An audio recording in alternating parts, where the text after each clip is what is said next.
오늘 읽을 하나님의 말씀은 구약성경 시편 126편 지난주 본문을 오늘은 이어서 설교를 해나가겠습니다.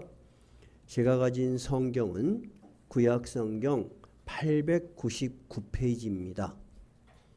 899페이지 시편 126편입니다. 다 찾으셨어요? 네.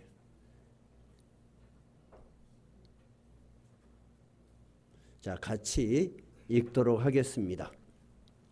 여호와께서 시온의 포로를 돌려보내실 때 우리는 꿈꾸는 것 같았도다. 그때 우리 입에는 웃음이 가득하고 우리 혀에는 찬양이 찼었도다. 그때 문나라 가운데서 말하기를 여호와께서 그들을 위하여 큰 일을 행하셨다 하였도다. 여호와께서 우리를 위하여 큰 일을 행하셨으니 우리는 기쁘도다. 여호와여 우리의 포로를 남방 시내들 같이 돌려보내소서. 눈물을 흘리며 씨를 뿌리는 자는 기쁨으로 거두리로다. 울며 씨를 뿌리러 나가는 자는 반드시 기쁨으로 그 곡식단을 가지고 돌아오리라. 아멘. 오늘 시편 126편의 찬양시의 배경은 이스라엘 백성들이 바벨론에 의해서 포로로 끌려갔습니다. 그리고 나라는 완전히 망했습니다. 그런 세월이 70년이 되었습니다. 그래서 다시는 고국으로 돌아갈 수 있을 것이라는 희망이 전혀 없는 가운데 뜻밖의 페르시아 제국이 일어나서 딱 70년 되던 때에 바벨론을 멸망시켰습니다. 그때 페르시아 왕의 이름이 기억나세요? 누구라고 들었죠? 고레스입니다. 그리고 세계사적으로는 키루스라고 해요. 근데 이 키루스 대제가 이스라엘 백성들에게 그리고 그 당시 바벨론에 포로가 된 사람들에게 각각 자기의 나라로 돌아가도 된다 하면서 특별히 이스라엘에게는 예루살렘으로 돌아가서 성전을 지을 수 있도록 너희들이 섬기던 여호와 하나님을 섬기라고 특별하게 혜택과 지원을 해줍니다. 그것이 126편의 배경이에요. 70년 만에 해방을 맞은 이 사람들의 기쁨이 제1, 2절에 있어요. 1, 2절에 여호와께서 같이 읽어볼까요? 여호와께서 시온의 포로를 돌려보내실 때 우리는 꿈꾸는 것 같았다. 그때 우리 입에는 웃음이 가득하고 우리 혀에는 찬양이 찼었도다. 누가 시키지 않아도 너무너무 막 기쁘고 웃음이 넘치고 하나님께 찬양이 넘쳤다는 거예요.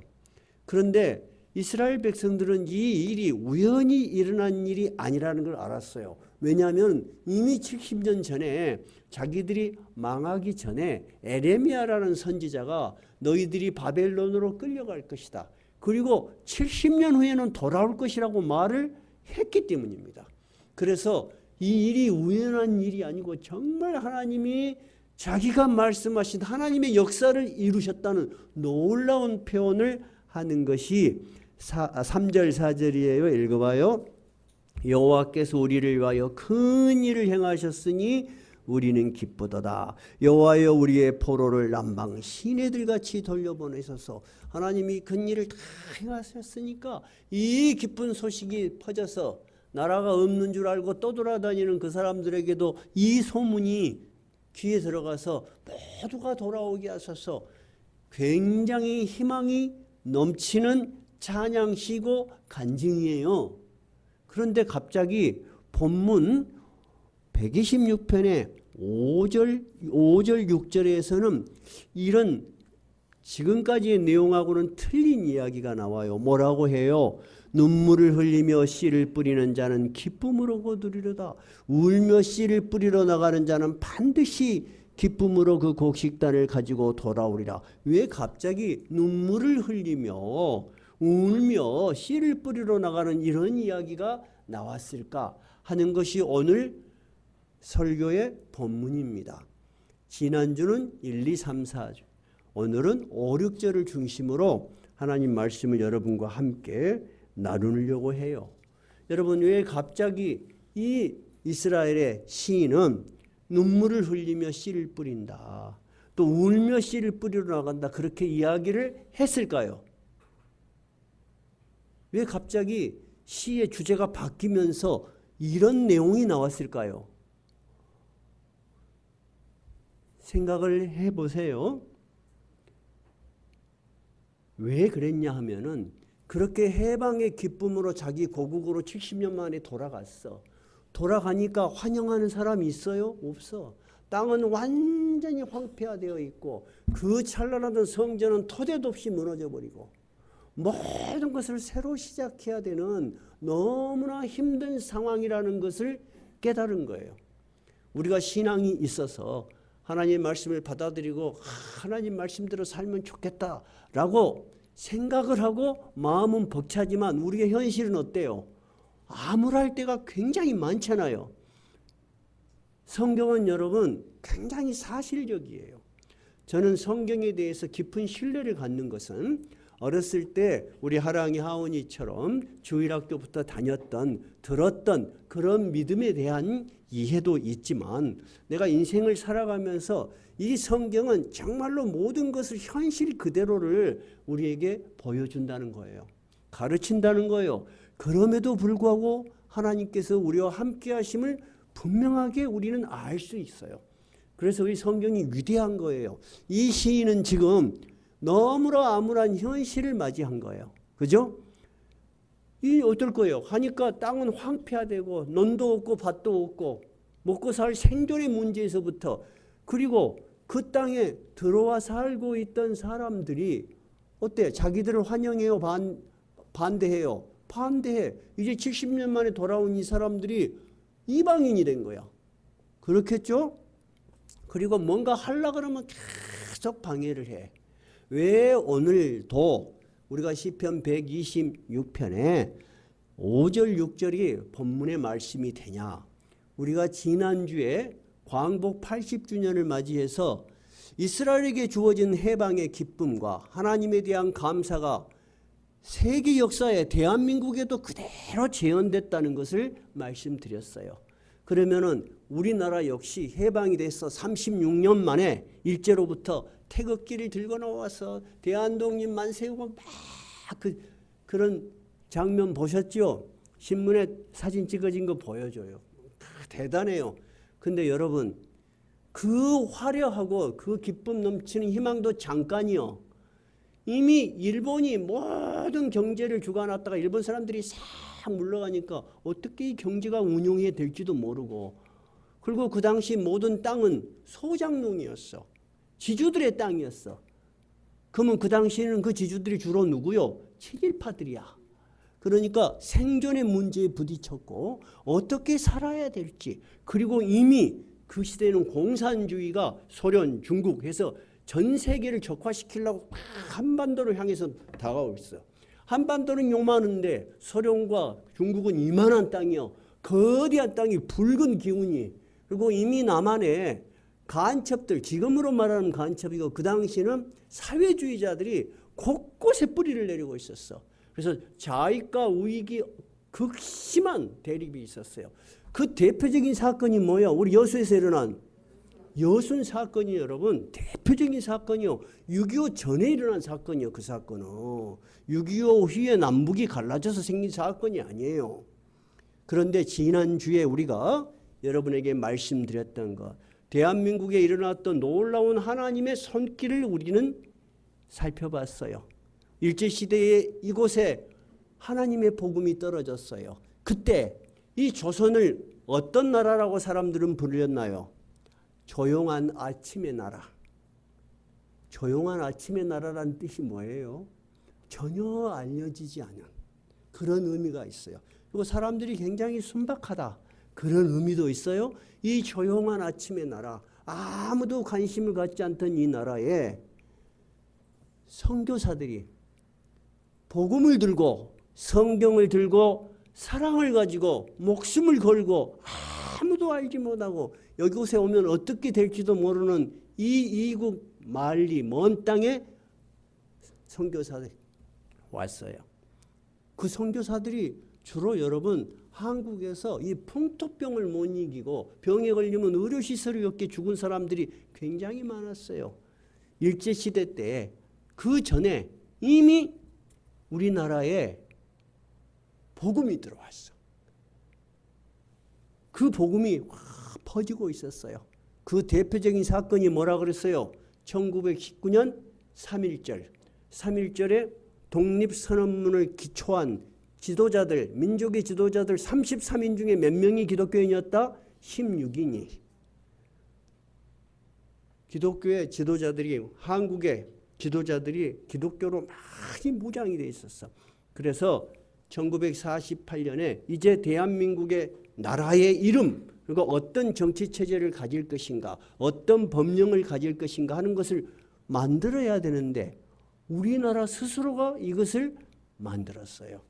근데 안타까운 것은 38도선을 기준으로 저 위에는 누가 다스렸어요? 소련이 임시정부를 가지고 다스렸어요. 군사정부가. 남한은 미군정이 다스렸어요. 근데 맨날 좌우익이 싸워.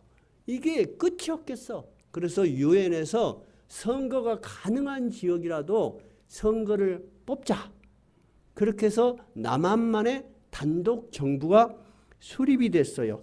여러분 그런 역사적 이야기 많이 들으셨죠? 오늘은 역사 공부도 조금 하실 필요가 있어요. 1948년 2월에 유엔이 그런 결정을 해서 5월 10일 날 유엔 감시하에서 남한만의 선거가 이루어져요.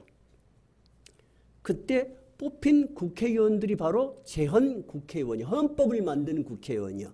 그런데 정말로 놀라운 사건이 일어났어요.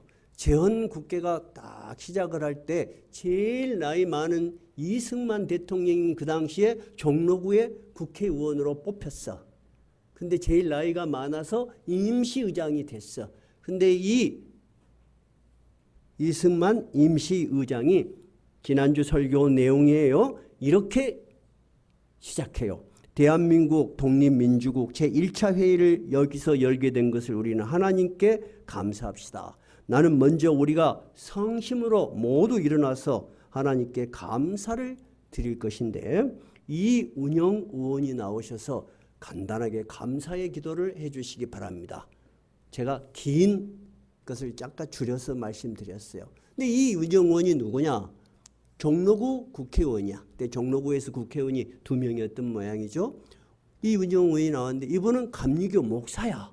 특이하게. 그래서 이 운영이 나와서 우리에게 해방을 주신 하나님께 감사합니다. 우리에게 남북 통일이 되게 하여 주시옵소서. 그런 기도를 간절히 하고 하나님께 영광과 감사를 돌려요. 오늘 시편 126편하고 어때요? 똑같아요.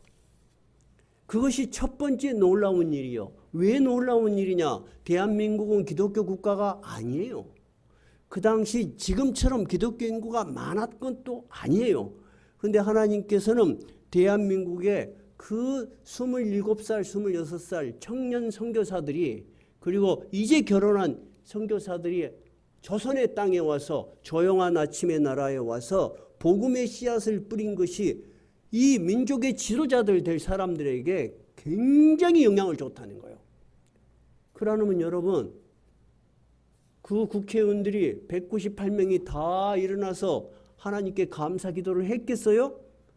그렇지 않죠. 분명히 기독교가 굉장히 영향력이 있다는 거, 좋다는 거, 그리고 거부할 수 없는 어떤 권위가 있었다는 것을 우리는 인정할 수밖에 없는 거예요. 그래서 우리는 대한민국은 하나님께 기도로 시작한 대한민국이라는 자부심을 가져야 되는 거예요.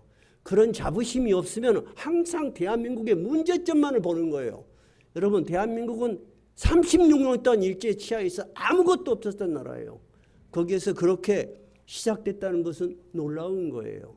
두 번째 놀라운 것은 뭐냐면 우리나라는 그 당시 500년 동안 누구의 지배하에 있었어요? 500년 동안 왕조의 지배하에 있었어.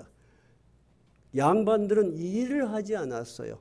그래서 절반 이상이 천민이었어요. 그냥 농사지면 소작농으로 다 뺏기고 왕실에 모든 것을 갖다 바치는 그런 봉건주의 시대였어요. 몇 년을요? 500년을. 그렇게 500년을 왕정에서 살고 새로운 제도를 경험해 본 적이 없는 사람들이야. 그래서 미 군정에서 여러분, 대한민국이라고 말할 수 없죠. 그때는 이 미 군정에서 1946년에 여러분들은 어떤 나라를 원합니까? 하고 여론조사를 했어. 근데 항목이 3개예요. 첫째, 사회주의. 둘째, 공산주의. 셋째, 자본주의. 넷째는 모르겠다. 여러분 어느 것이 제일 높았을까? 어느 것이 제일로 사람들이 원한다고 했을까? 사회주의하고 공산주의가 합하니까 80%예요. 자본주의는 13%예요. 왜 그랬을까? 한 번도 경험해보지 못했어. 근데 사회주의하고 공산주의는 어때? 모든 걸 똑같이 준다 그러고 똑같이 산다 그러고 이거 좋겠거든. 왜냐하면 다 굶주리고 착취를 당했던 사람 민족들이야. 그런데 재헌 헌법의 국회의원들은 이 대한민국의 체제를 뭐를 선택했어요? 자유민주주의를 선택했어요. 그리고 자본주의 시장경제를 선택했어요. 이게 여러분 말이 쉽지 쉬운 일이 아니에요. 쉬운 일이 아니에요. 그러면 어떻게 해서 이런 선택이 가능했을까? 우리는 궁금해 볼 필요가 있어요. 첫째는 여러 가지로 설명이 가능하겠지만은 이미 지도자급, 적어도 지도자가 될 만한 사람들 의식 속에서 새로 들어온 어떤 사상, 즉 기독교 사상에 대해서 굉장히 호감을 가졌다는 거예요. 그리고 기독교 사상으로 굉장히 무장이 돼 있고 기독교 이국론, 기독교적 사상으로 이제 새로운 나라를 세워야 되겠다는 사람들이 굉장히 많았다는 거예요. 대표적인 사람이 누구예요? 이승만 대통령이에요. 재헌 국회에서 간접 투표로 해서 일대 대통령으로 뽑은 사람이 이승만이에요. 근데 이승만 대통령은 어떻게 해서 그렇게 기독교에 대해서 확실한 신념을 갖게 됐을까? 우리가 조금 알 필요가 있어요. 이승만 대통령은 우리가 저기 세종대왕 양녕대군이 있죠? 예, 그쪽 후손이야.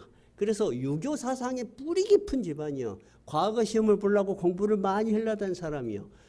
근데 과거 제도가 없어졌어. 그러면서 이 왕정에 대해서 자기도 불만이 있었어. 왕정을 폐지해야 된다. 그렇게 생각하고 일본의 나라를 이렇게 빼앗긴 고종의 폐위 운동에 앞장서다가 감옥을 가게 됐어요.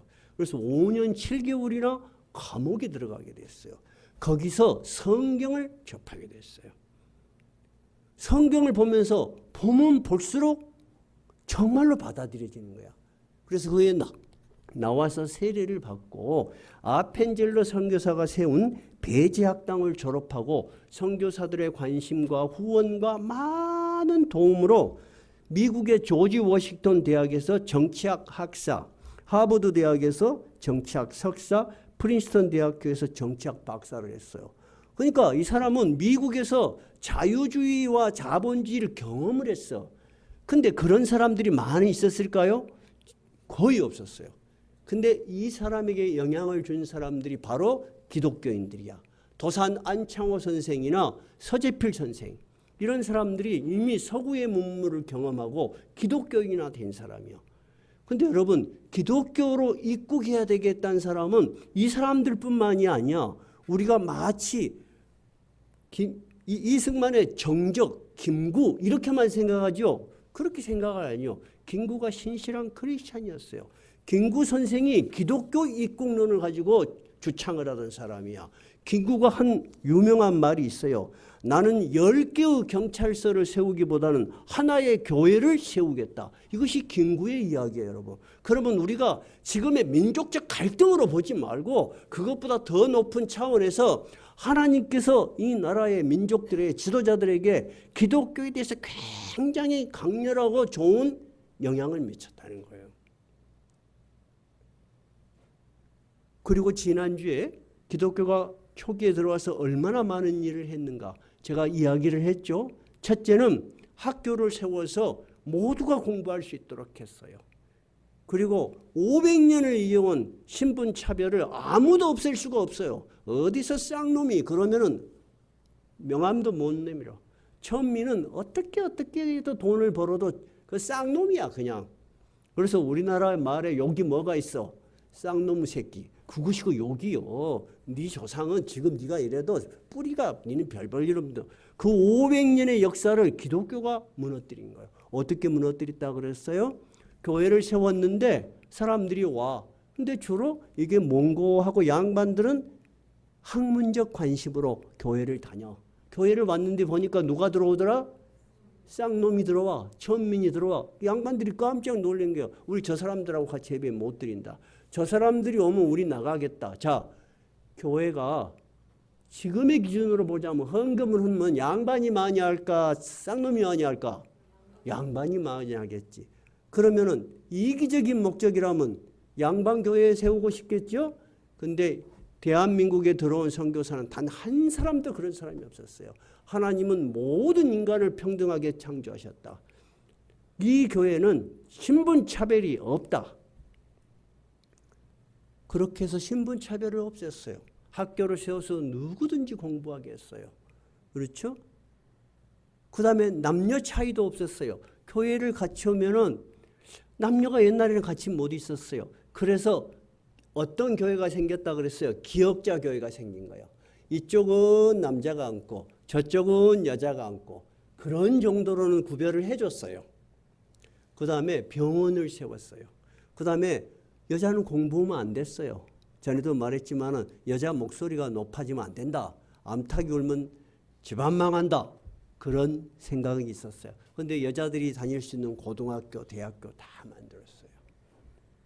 여러분, 사람들은 무기와 미움과 자기의 이익을 추구하면서 이 나라가 또는 이 사회가 운영되는 것 같아도 저 배에는 뭐가 흘렀던 거예요?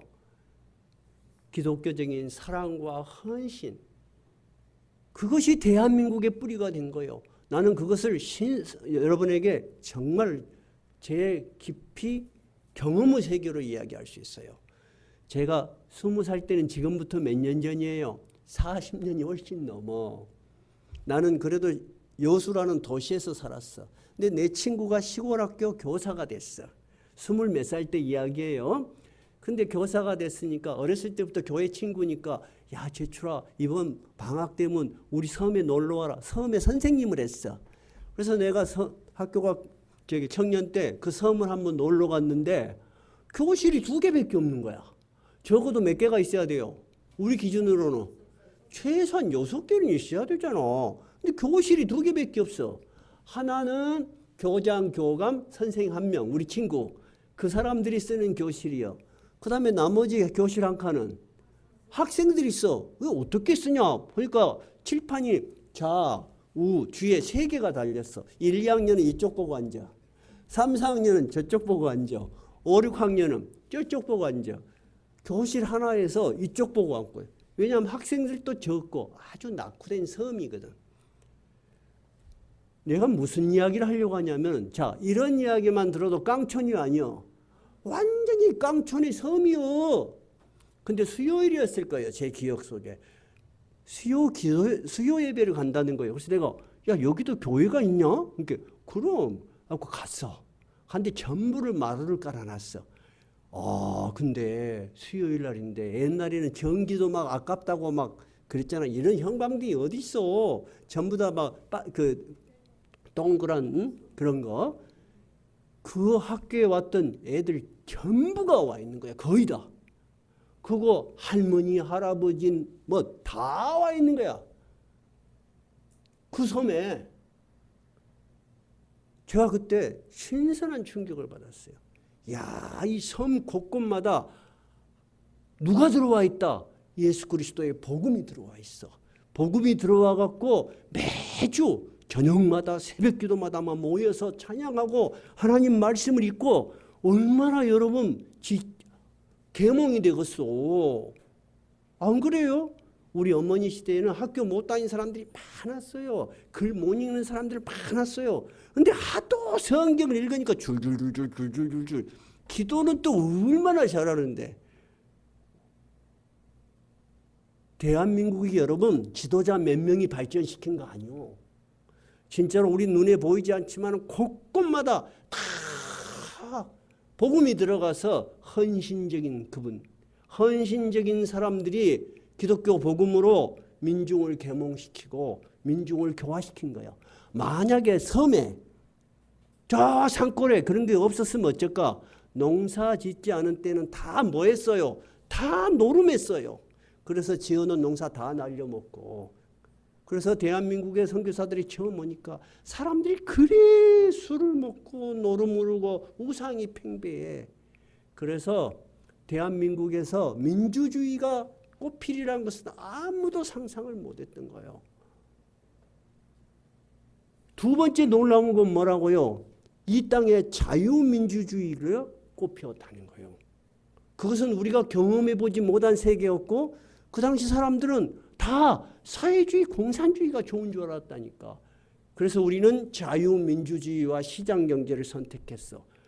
근데 하나님을 전혀 믿지 않고 신을 거부하고 신을 믿는 사람을 박해하는 그게 뭐요? 공산주의야. 그래서 이북은 신을 믿는 것을 거부할 뿐만 아니라 신을 믿는 사람, 교회를 핍박하고 교회를 다 없애버렸어. 대한민국의 제일 먼저 1호 교회는 평양에 세워졌어요. 지금 평양교회 그 자리에 뭐가 세워졌어요? 김일성 우상이 세워져 있어요. 동상이 세워져 있어요. 그래서 그들은 교회를 싹 없애고 믿는 자들을 다 핍박하고 공산주의를 세웠어요.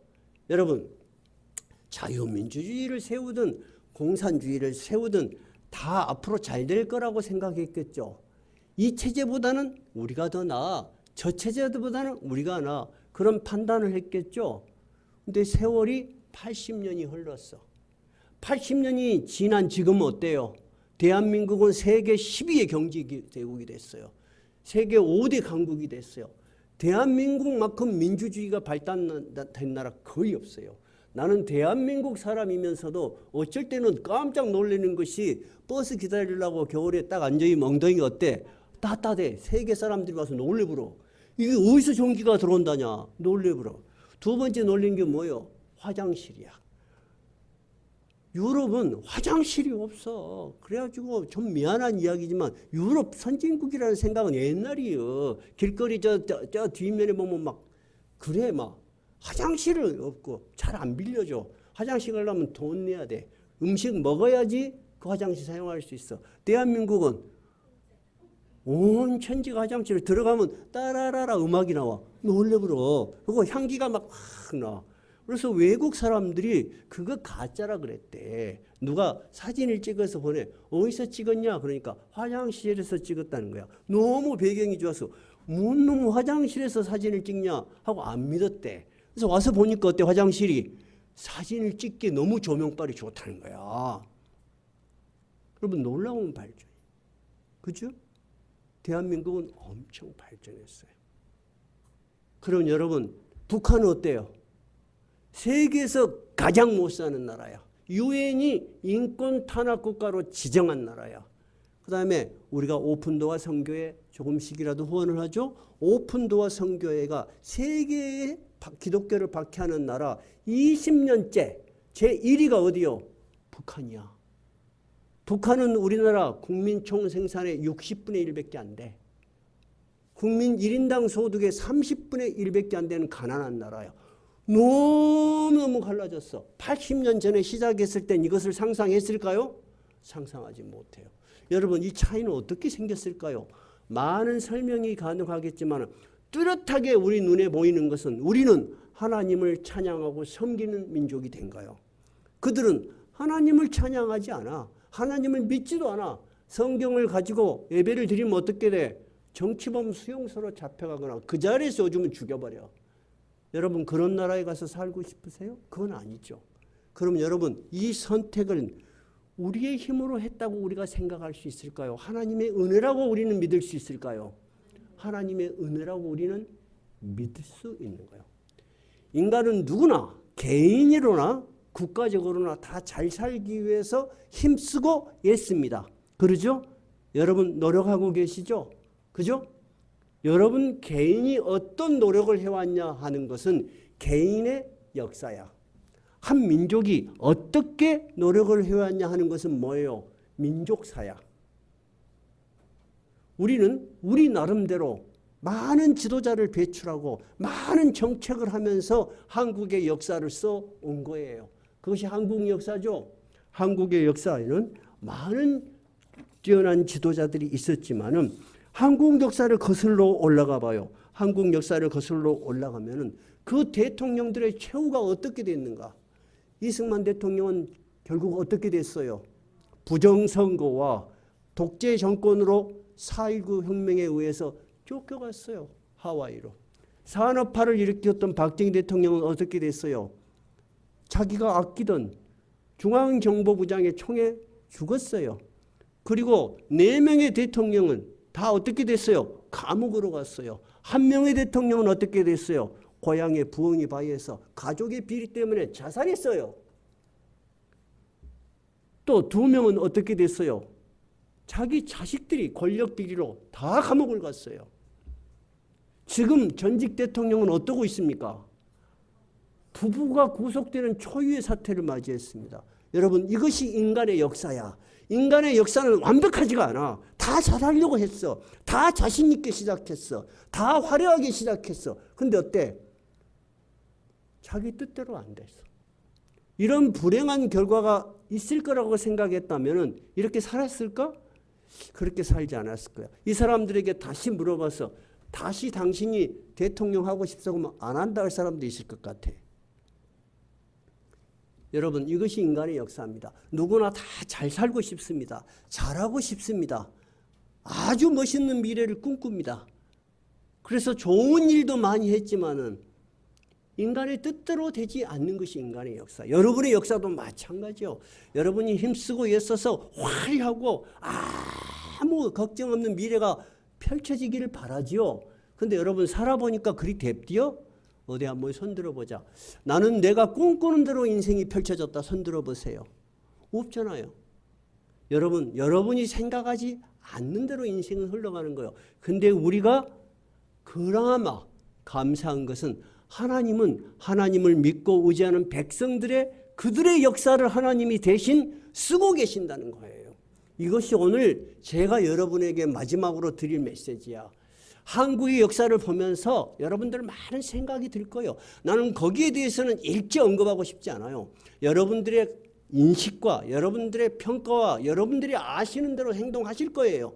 그것도 여러분들 자유로 하세요. 근데 인간의 역사는 항상 우리가 원하는 대로 끝나지 않는다는 거. 근데 다행스럽고 정말 우리가 인정해야 될 것은 인간의 역사 위에 누구의 역사가 분명히 있다. 하나님의 역사가 분명히 있다는 거예요. 그것을 우리는 무엇을 보고 확실하게 알 수 있냐? 대한민국과 북한을 보면 알 수 있어. 여러분 안 그래요? 그거를 보고도 여러분 인정되지 않으세요? 나는 인정돼요. 왜 인정할 수밖에 없냐? 대한민국이 광복되었을 때 남한이 잘 살았을까요? 북한이 잘 살았을까요? 북한이 훨씬 지하자원이 많았습니다. 그리고 일본은 만주, 중국으로 진출하기 위해서 모든 산업시설을 북한에 지었습니다. 남한은 변변한 산업시설이 없었습니다. 북한이 훨씬 많은 지하자원을 갖고 있었고 산업시설이 많았어요. 남한은 아무것도 없었습니다. 팔아먹을 지하자원도 없었습니다. 그런데 여러분, 남한은 눈부시게 이렇게 발전해 왔죠.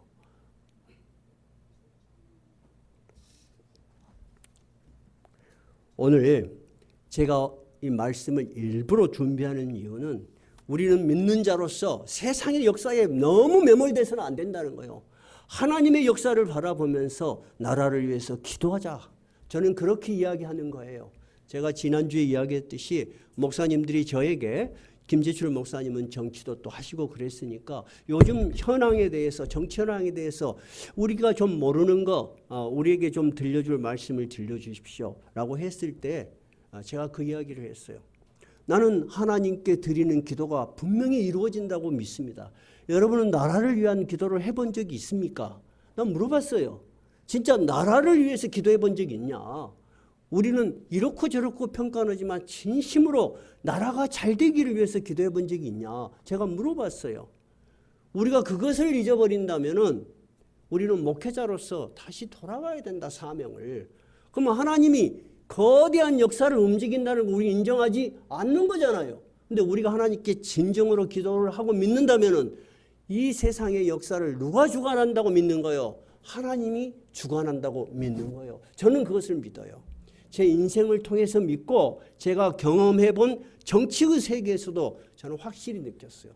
인간의 힘으로 우리나라가 움직일 수 없어. 너무나 실망스러운 게 너무 많아. 어떻게 대한민국이 이렇게 돌아간다는 것이 신기할 정도였어요, 저는. 근데 이사야서 55장 9절에서 하나님께서는 이사야에게 이렇게 이야기합니다. 한번 찾아볼까요? 1036페이지예요. 구약성경 1036페이지.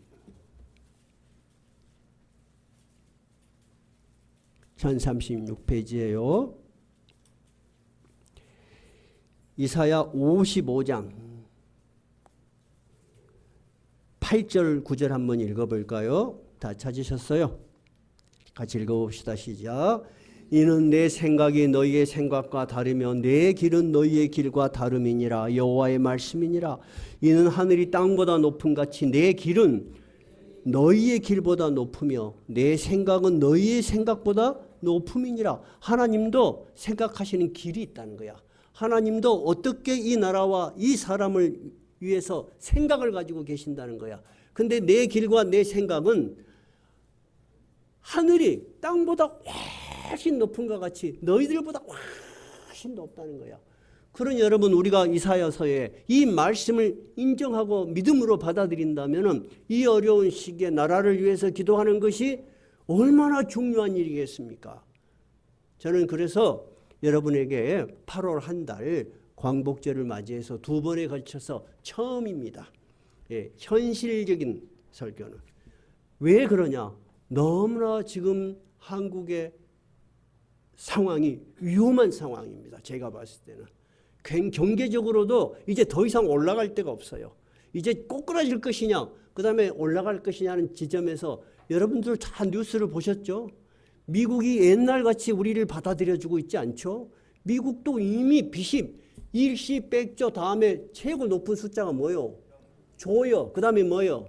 경이요. 그 다음에는 없어. 빚이 경이요. 미국도 지도 죽을 맛이야. 이제 누구를 돌볼 상황이 안 돼. 유럽의 기독교는 완전히 문을 닫았고 있어요. 그 큰 교회 건물들이 사람이 없어. 유지 보수가 안 되니까 팔아. 어디다 팔아? 그 큰 건물을 사서 모았고요. 주로 술집, 그 다음에 이슬람 사원. 이것이 유럽의 현실이요.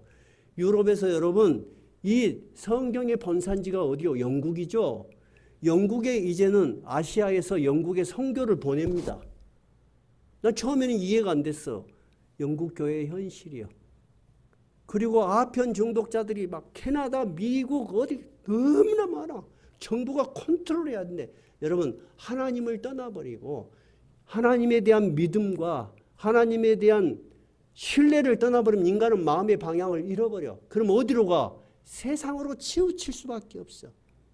저는 미국의 그 좀비 거리, 헬싱턴 거리의 좀비 거리를 보면 정말로 저것이 지옥이다 싶어. 저 젊은 사람들이 하루 내 길거리에 쭈그려 앉아 있어. 여러분 한번 좀비 거리 한번 쳐보세요. 우리나라도 그렇게 안 된다는 보장이 어디가 있어요? 경제적인 발전만이 중요한 것이 아니에요. 우리 청소년들이, 우리 젊은이들이 정말 마음 깊숙하게 영혼의 갈 길을 잃지 않아야 돼. 영혼의 갈 길이 있어야 돼. 우리 시대는 여러분보다 훨씬 어려웠어요. 저보다 더 나이 드신 분들은 더 그랬겠죠. 우리가 학교 다닐 때 도시락을 못 사고 다니는 아이들이 그리 많았어요. 그래서 학교에서 뭐를 줬어요? 급식빵을 줬어요. 그래도 여러분, 우리 친구들 중에 마약하다가 폐인된 놈 아무도 없어. 다 열심히 살았어. 오히려 여러분, 물질 문명이 풍부해지고 그러면서 그런 폐인들이 막 나와. 그런 이야기는 또 다음에 한번 하기로 해요. 우리나라는 제가 봤을 때는 경제적으로도 위기지만은 지금 좌우의 각심한 대립이 도가 넘어서서 이제는 도대체 이게 방법이 없어. 사람의 방법으로는 불가능해. 내가 봤을 때는. 우리 어제 그제 경축식 했죠? 대통령 경축식에 다 나왔어요? 아무도 안 나왔어. 자기들 편만 나오는 거야. 저쪽 편은 안 나와.